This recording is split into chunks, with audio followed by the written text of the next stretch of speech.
Okay, let's talk about motivation. There are three basic mammalian motivations. That is, all behaviors can be put into these three categories in all animals: approach, avoid, attack. Approach is I'm interested, concerned, want to help, encourage, influence, guide. All animals display very rudimentary instances of those. Now, avoid motivation is I'm not interested. I don't care how you feel, just do what I want.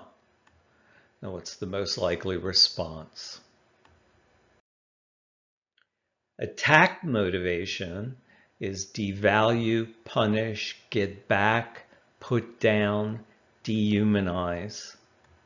And what do you think is going to be the most likely response to that? Almost anything that parents say or do in approach motivation succeeds. You'll be successful in approach motivation, at least in the long run. And almost anything parents say or do in avoid or attack fails, at least in the long run, because eventually it builds resentment and hostility. Now, many parents try to change their children's behavior in attack motivations. That is, they're invoking guilt, shame, or fear.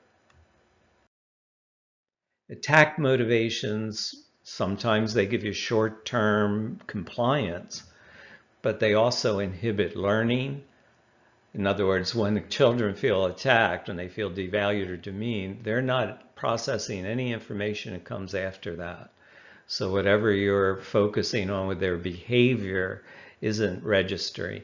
If you doubt that, ask your children about the last 4 times you disciplined them in anger, and they will remember the 4 times, but then ask them what it was for.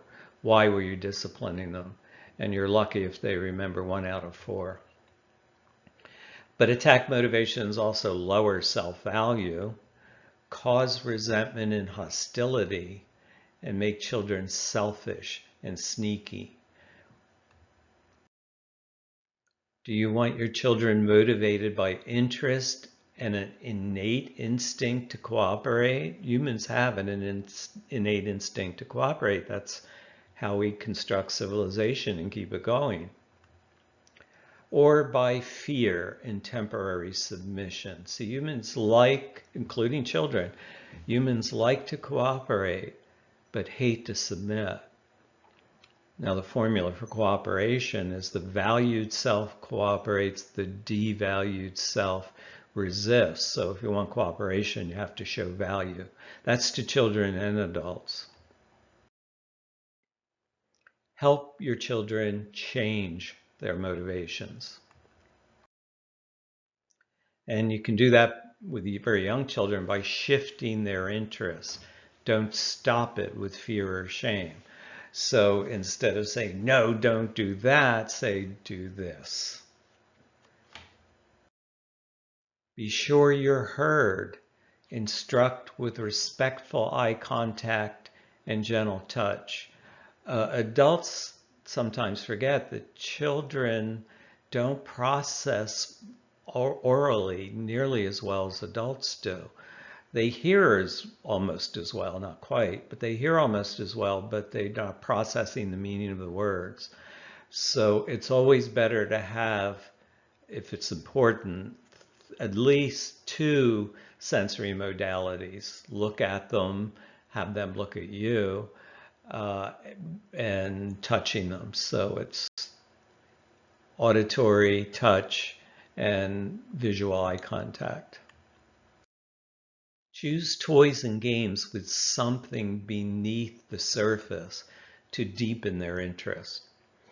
See, children get interested in things fairly easily, but they don't stay interested in them because it's novelty that stimulates interest, but depth has to sustain it.